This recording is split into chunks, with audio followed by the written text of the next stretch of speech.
Assalamu alaikum, peace be with you and welcome to Islam and Life with me, Tariq Ramadan, broadcasting from London. In today's show we ask the question, how are Muslim youth contributing to the British society? Britain's Muslims are predominantly young, with 50% aged under 25. Muslim families are more likely to have dependent children, and in some areas up to 1/3 of children are Muslims. Muslim youth are prone to higher education. For example, in 2001 and 2002, nearly half of all young people from Pakistani families aged 18 to 30 were studying in universities. In recent years, the younger generation of Muslims have been emerging in politics, entertainment, sport and media. However, many young British Muslims feel confronted by a world that stereotypes them as antisocial or religious fanatics who do not contribute to a productive society. To inspire more contribution, it's widely recognized that young Muslims need more role models and inspiring leaders from within their peer group. Initiatives like the Young Muslim Beacon Award, sponsored by the Muslim Council of Britain, aim to achieve such goals. This week's Islam and Life asks, how are Muslim youth contributing to the British society?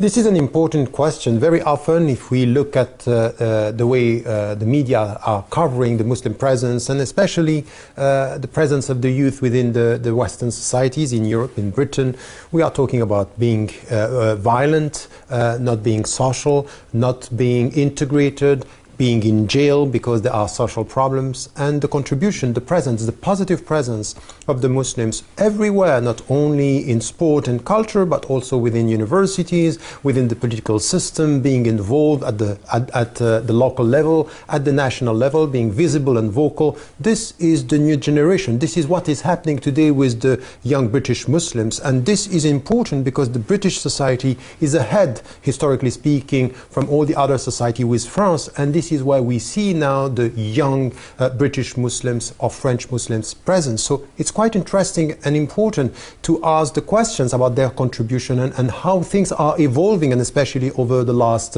20 years. Well, to answer all these questions, I'm joined by Tafazzal Muhammad, Managing Director of Muslim Youth Skills, that aims to equip individuals and organizations who work with young people and community groups with understanding of religious, cultural and spiritual needs of Muslims. Thank you so much for being with us. You are working at the grassroots level, you are working with young Muslims, you are working within the British society, and this is really critical. Why? Because what we are hearing about the Muslim presence in Britain, very often it has to do with problems, as I was saying. And now what we want to see and what we want to know is what is happening. So if you look at the state of affairs now within the British society and think about the last 20 years, for example, how do you see things evolving, and are the young Muslims and the young British Muslims much more involved and really contributing, and if we want to go beyond the bad perceptions, what should we focus on? Some very good questions there, and I think in order to answer this appropriately, we've got to have some background context of almost a lived reality at the grassroots level on a day-to-day basis for the average Muslim young person. Now, if we look at the Muslim population in the UK, 2.4 million approximately according to the Times 2009.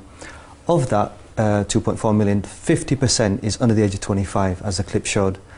33% is under the age of 16, so we're the largest young ethnic minority group in the UK. So it's a very young population, and with it, it brings many challenges and many issues. Some of the other issues and challenges that Muslim young people have, and this is again to understand the context first before we move on to how they contribute.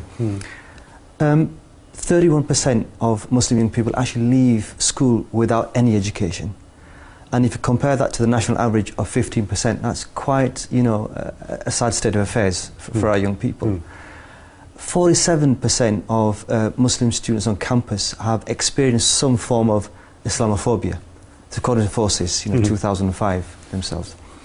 Meaning rejection, discrimination, in schools, job market, universities. Absolutely. Some of it's been overt discrimination, some covert discrimination. Like you mentioned earlier, I've worked with young people face to face, and I worked with them for 13 years in socioeconomic deprived communities.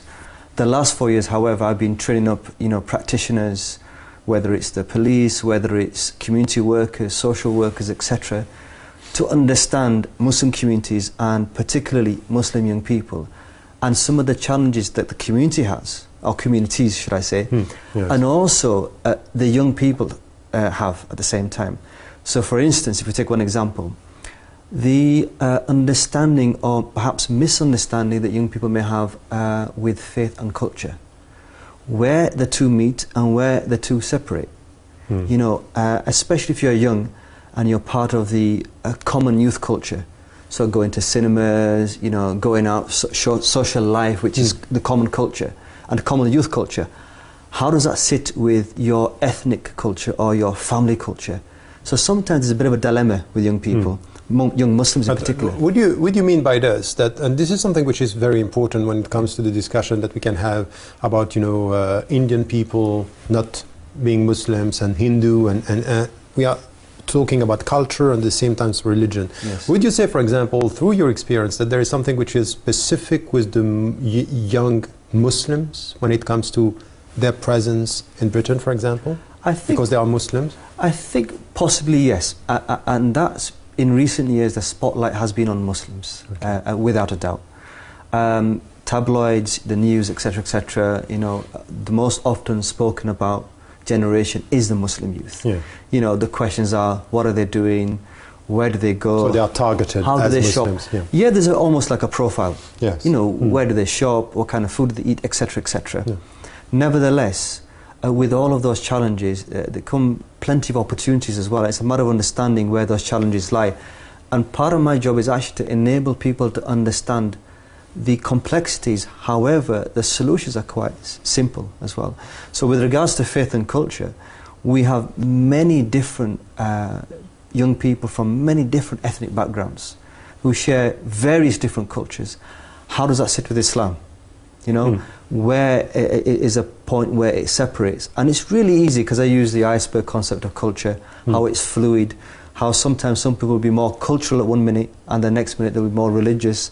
And it's nothing to be afraid of, because we're all a part of some kind of culture, whether it's a culture at university, the culture in the workplace, whether it's a culture within our communities. So what you are trying to do is just to equip the people to understand these dynamics. There's sometimes the multiple dimensions of a personality, that sometimes you are driven by culture and sometimes you are driven by religion. Absolutely, and it goes on to identity. So when we talk about identity, British, Muslim or what? So which one are you? And they don't have to make a choice. Like you said yourself, you can be a father and a son at the same time. We can have multiple identities, and it's not as complex as sometimes But it's the made point out. is this one, that when we start talking like this, very quickly, there is this specificity of the Muslims, and this is the problems.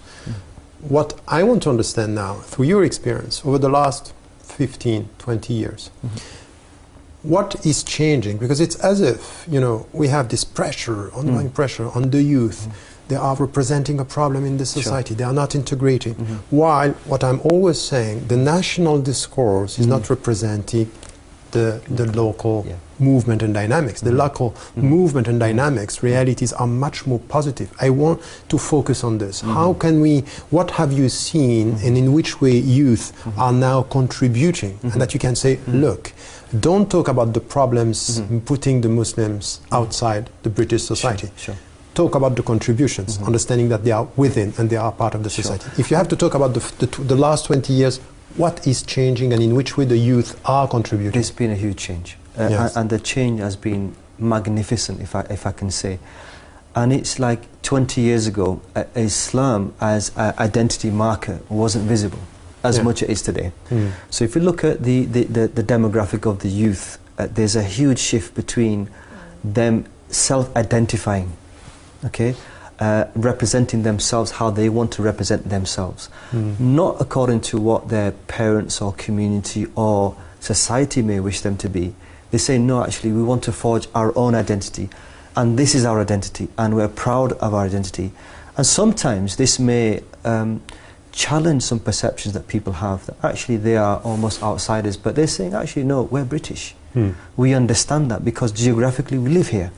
Yeah? You could say first, more visible, second, Absolutely. more assertive. Very, very assertive. Yes. Yeah. They're a pivotal generation. If you look at the Muslim youth now, Islam and the West, which is often at loggerheads with each other, it is a lived experience for them. It's not abstract. They live Islam and the West every single day of their life. So from the choices they make in terms of food they eat, to the clothes they wear, to the places they visit, and even how they marry, is all a marriage, if you like, of both of Islam and the West, which is actually quite surprising to some people, that how can Muslim youth have moved on so quickly in such a short space of time. Yes. All this, it's important, and I think it's very important for us to remind the people that, you know, contributing to a society is not only the money that you bring, is not only the fame that you bring, is also a daily life. It's also through marriages, through local commitment. This is very important, what you are stressing. Still, there is a problem, because if we still look at the way the Muslims and you know, confusing culture and Islam, it's either it's alien to the British society, or when we are happy with them, they play football, they have their culture, it's quite exotic, and then it's food, it's okay, we eat curry. And it's culture, because it's songs and things like this. Now, to contribute to a society, to be a driving factor of change and shaping minds, this is something which is almost invisible in our discussion. Do you see now something which is on the intellectual ground? Is it okay? Are we doing good? Could we do better? Meaning, which kind of contribution? And not only speaking about, you know, football and sport. I'm not denying that this is very important. Media is very important. But still, we don't have enough journalists. We are not enough visible in the intellectual landscape. Is this changing? Do you see something happening? I think there's an organic growth, and it'd be foolish to say otherwise, and it has to be natural. If it's forced upon a community or a group of people, then I think it's going to break at some point. So what do you mean? Are you against anything which has to do with affirmative action, for example, to push? No. Are you for or against? I'm for, actually, but I think it has to be organic. And when we produce organic leaders from within communities, it's not only more natural, it's actually longer lasting as well. So what do you mean by organic? It develops itself naturally. So you have people who will display natural leadership skills. So they have a kind of persona which attracts other people by the fairness they have, the justice they have, the empathy they have for other people. And talking of empathy... So this is exactly my question. Is this happening after 2 or 3 generations? Yes, I'll give you an example. For example, in Yorkshire, according to Shelter, which is a homeless and housing charity, they state that approximately 70,000 children will be homeless this Christmas. Now, I know for a fact, and I'm in touch with one of the young Muslims who's actually working on this project. In Yorkshire, they've been working for many months with homeless people. And you're talking about homeless people from all different denominations, all different cultures, all different backgrounds. To me, that's phenomenal, because they've not only understood that we are here as Muslims, but actually we owe something to our neighbours. We have to contribute to our society. So it's all the solidarity. Commitment is that they understand that this is their society at the end of the day. Actually, that's exactly it. That this is my society, and I have a responsibility towards these people who are homeless in my city, which actually proves, you know, the point itself, that they feel that way. Now, the most important thing is that some young Muslims will not feel that because they don't feel they have a stake in society. If I feel I have some kind of a share in society, and I'm valued for that, you know, stake, and I have, you know, a profit and loss. So if I do something good, I will benefit as well as society. If I do something bad, the society will lose, and so will I. If they don't have that concept, then really they've got nothing to lose. And do they have it? This is the point. That you know, many people, many young Muslims that I'm meeting, you know, in you know, after my lecture, they are coming to me and say, You know, the point is that we are trying and we are giving, but at the end we are not recognized, we are not acknowledged, we are not valued for our contributions. Sure. I think there's a continuum. And you have some people who perhaps have had no good start in life. Perhaps they've not had mentoring or, you know, some coaching to enable them or to empower them to actually understand how society works and how they can actually contribute to society. So they feel helpless in one sense. So they cannot articulate their sentiments. Yeah. Whilst others have the well-to-do young people perhaps understand how society works, they have the education, they have the backing as well. And many of those young people are coming through and proving themselves again and again that they are actually very, against all odds, mind you, against the identity dilemma, against this faith and cultural dilemma as well, against the lack of political representation, they're still coming through. Very loud and proud as well at the same time. So when we look at political representation, for example, those silent voices who perhaps feel something about foreign policy, for example, if you look at that, or, you know, they're always being labelled as anti-this and anti-that and very unsociable. If they're not represented politically, and they're not able to represent themselves politically, then really we have a problem. They will have a sense of alienation, that they are not part of the society. Absolute disillusionment, disengagement, then, you know, what is the point of me engaging with you?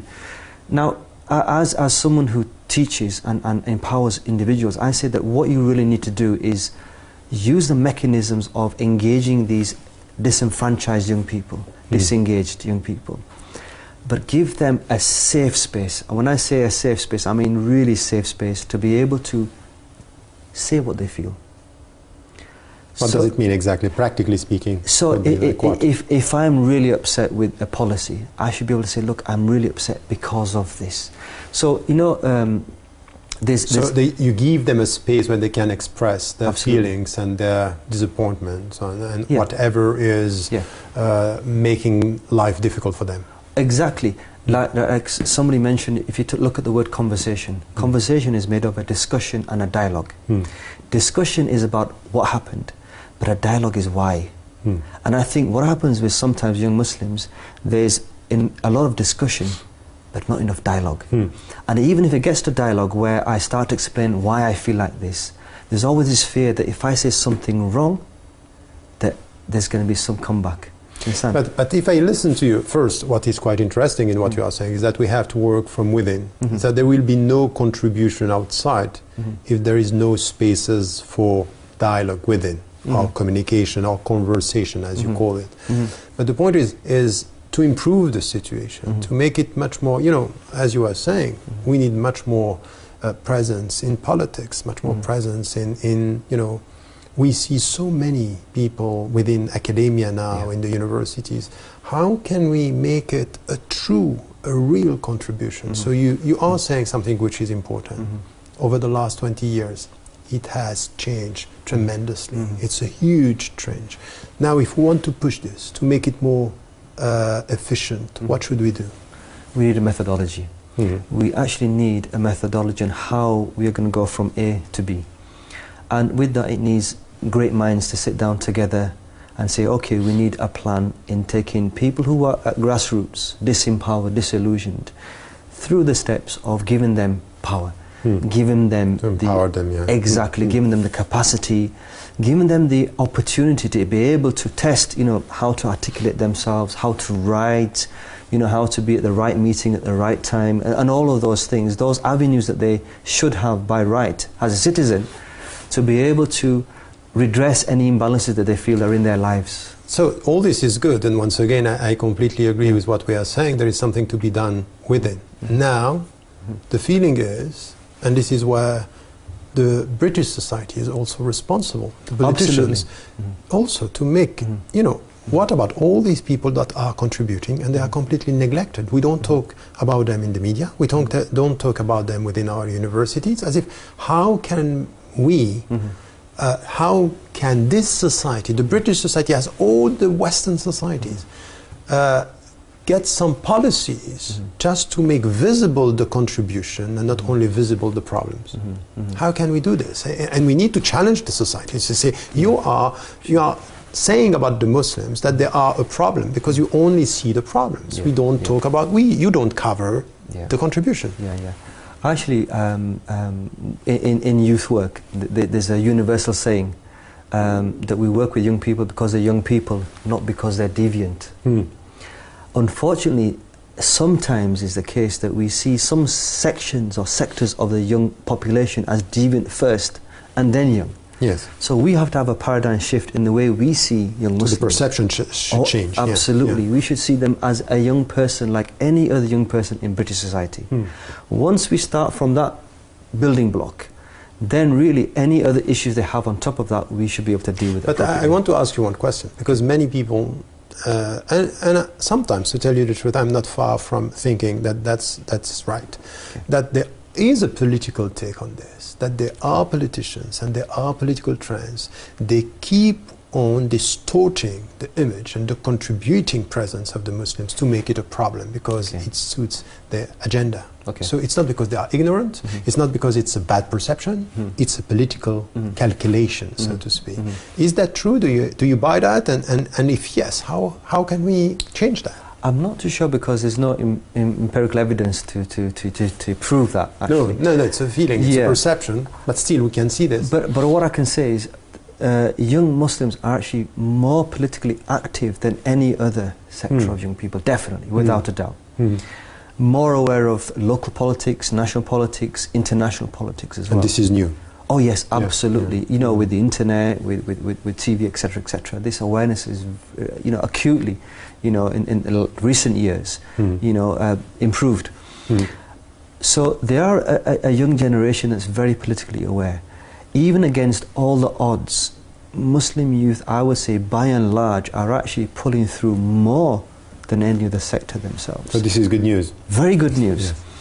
It sometimes seems the opposite, actually, that they're in trouble. But I would say, actually, that they're doing a lot better than a lot of critics would have said. So for me, the future actually is bright, and we have to keep on our efforts with them unrelentlessly. Thank you so much. I think it's quite interesting to end with this positive note and these words, because once again, what we have been saying is that over the last 20 years, things are changing tremendously. There is a visible presence, much more young Muslims, British young Muslims are here, they are working, they are more visible. Once again, not only in sports and culture, but in all the different fields. And what you said, which is important, we also have to work from within, because this is to be contributing towards the society means that you have to be equipped, and this has to be done. And at the same time, to challenge the society by asking, don't look only at the problems, change your perceptions and look at